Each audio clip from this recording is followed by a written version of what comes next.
Olá, bom dia. Dependendo do horário que estiverem assistindo o vídeo, boa tarde, boa noite, né, boa madrugada. Isso tudo vai depender do ritmo e disponibilidade de cada um. Espero que esteja tudo bem com cada um de vocês. Estamos aqui para apresentar hoje a lição 4, assinando o meu primeiro contrato. Contratos, né? Vocês já devem ter conhecimento do que se trata, né? Nós fazemos contratos por vários motivos. Contrato de renovação de matrícula, contrato de aluguel, contrato de financiamento, de casa, de imóvel, de veículos. Existem várias modalidades de contrato. A maioria dos contratos que podemos fazer entre pessoas particulares são contratos que envolvem estabelece cláusulas, né? Esse é o termo técnico, né, do meio jurídico. Cláusulas de rescisão, cláusulas de validade, cláusulas de inaliabilidade, tudo vai depender da natureza do contrato. Mas existem também outros contratos, como contratos de adesão, por exemplo, quando você quer se filiar a um clube, né? Ou dependendo da situação, como por exemplo o financiamento de um imóvel, né? A Caixa Econômica Federal e agora outros bancos também. Quando você vai financiar o imóvel, é um contrato de adesão. O contrato já está pronto, né? Com todas as cláusulas estabelecidas pelo cedente, por aquele que detém, né, a condição de fazer com que o contrato exista. E cabe àquele que esteja assinando o contrato aderir a todas as cláusulas que estão ali previstas. Eu até diria que esse contrato que nós fazemos, né, que fazemos com Deus, né, fazemos com Jesus Cristo, seria um contrato de adesão. Porque em nenhum momento, né, o homem vai impor ao nosso Senhor, impor a Deus, qualquer tipo de cláusula ou algo semelhantemente parecido. Vamos lá. Ao estudar essa lição, nós temos alguns objetivos para os alunos alcançarem, né? O primeiro dele é identificar o que pode estar tomando o lugar de Cristo em sua vida, né? O que está acontecendo na sua vida que impede que Jesus Cristo seja uma prioridade na sua vida? Que a leitura da palavra seja negligenciada ou até mesmo esquecida. Segundo alvo é sentir a importância de colocar Jesus em primeiro lugar, né? Não só na leitura da palavra, não só na oração, mas sobre qualquer decisão que você venha tomar na sua vida, né? Você está preocupado em glorificar ao Senhor com as suas decisões, em tomar decisões que sejam agradáveis a Deus, que Ele aceite, que Ele abençoe, né, essa sua decisão? Ou faz priorizando, né, aquilo que move o seu coração, né, muitas vezes seus desejos, né, a sua própria carnalidade? O terceiro alvo da lição é reconhecer a necessidade de obedecer a Jesus em tudo, né? E, por último, estar disposto a renunciar a tudo por Cristo. Vamos trabalhar aqui a revista e alguns textos bíblicos e esperamos que ao final, né, vocês compreendam bem essas questões. Até porque se você, aluno de escola bíblica dominical, né, estudou a lição ao longo da semana, fez o devocional do texto bíblico, já deve ter compreendido as verdades bíblicas que estão aqui reveladas. Vamos lá. Quem assinar um contrato com Jesus para ser discípulo jamais pode esquecer do que ele disse. Vocês querem ser meus discípulos? Então aqui estão as condições. Assim diz o autor da revista. Gente, não há dúvida de que não é fácil ser discípulo de Jesus, né? Isso exige tudo que temos, tudo que somos, né? Mexe com nossos desejos, nossas vontades, a nossa vontade de governar nossa própria vida, de ser totalmente autônomo de Deus.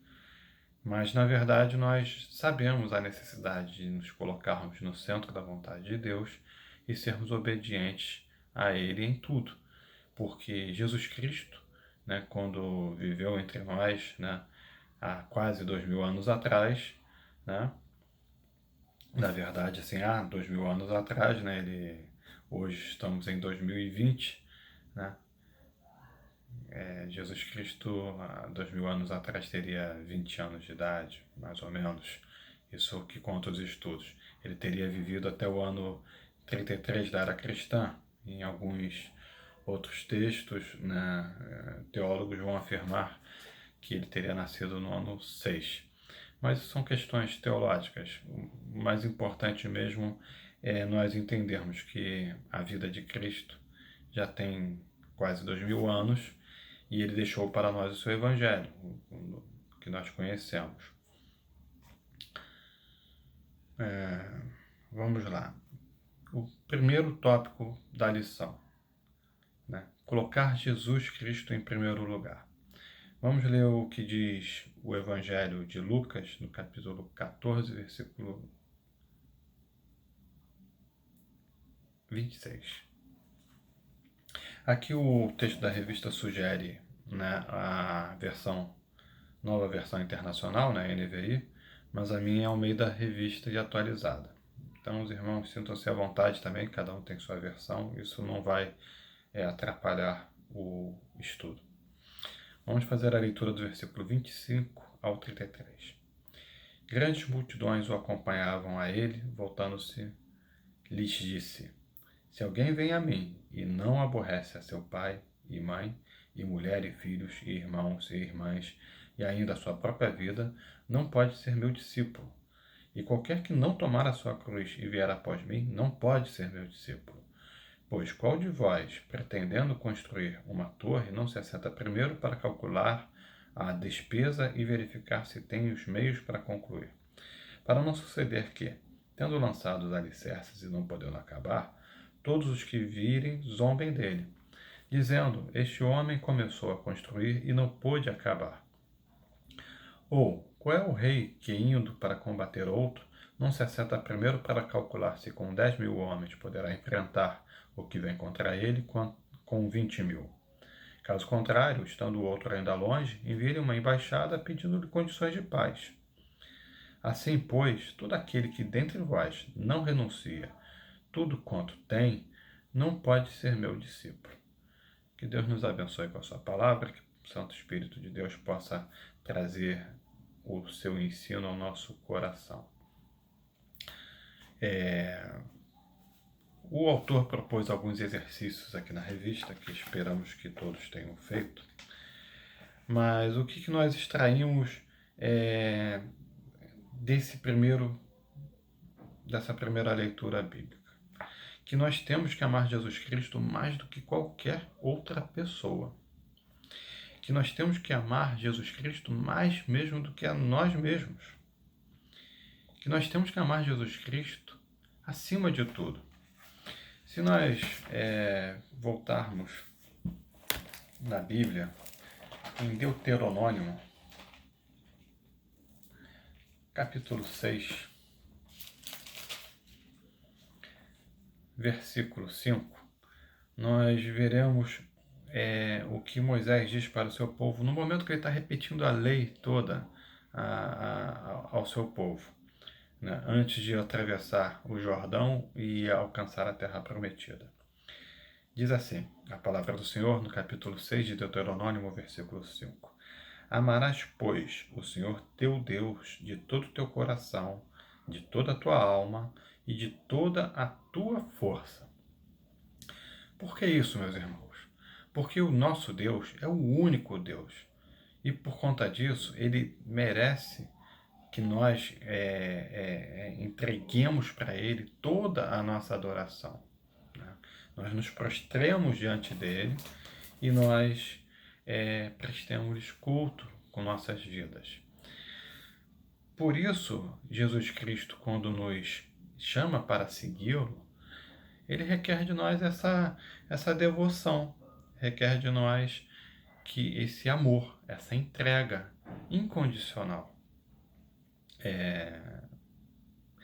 Pode-se falar num primeiro momento que isso é impossível, mas num outro momento também pode se falar que é muito simples, né?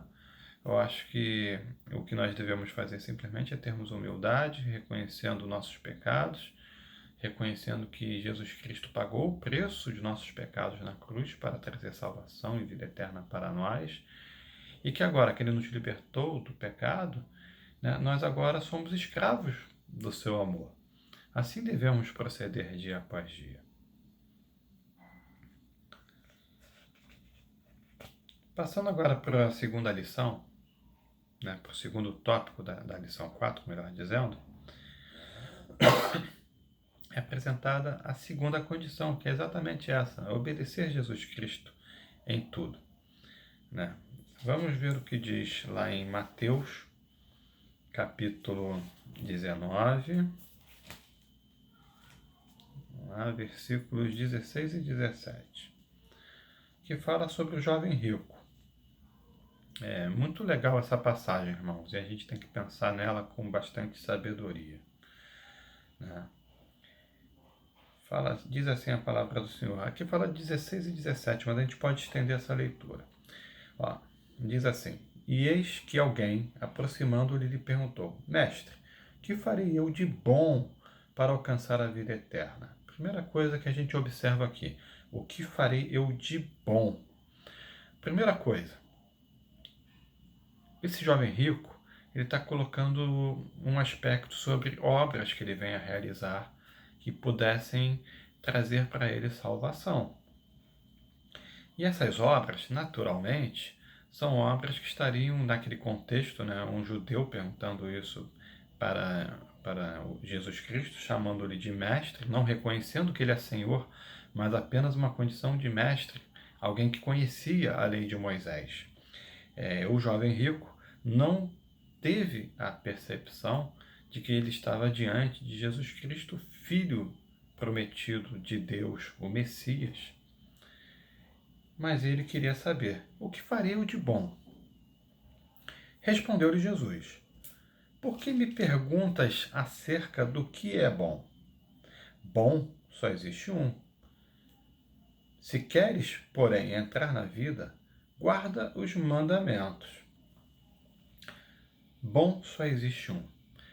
Jesus Cristo está falando para esse rapaz, para esse jovem rico, que todos são pecadores, que o único que é santo, o único que realmente não tem, que é a própria bondade, é Deus. E se ele quer entrar na vida, guarda os mandamentos. Guarda os mandamentos. Guardar é praticar, é viver, né?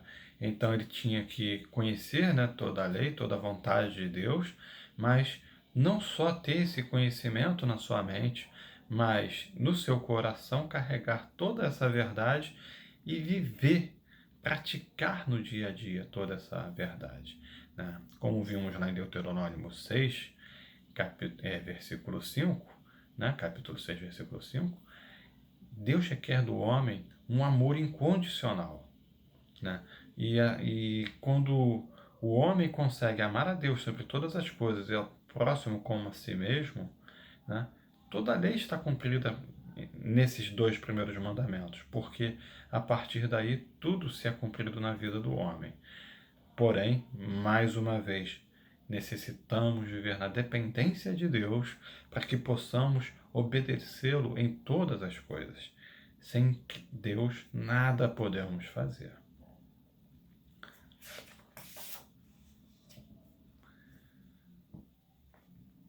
Vamos fazer uma leitura agora no Evangelho de João, capítulo 14, versículos de 21 a 26.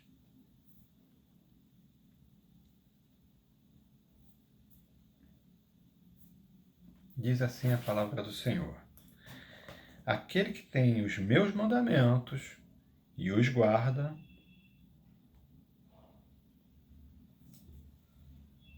vou precisar interromper e continuo.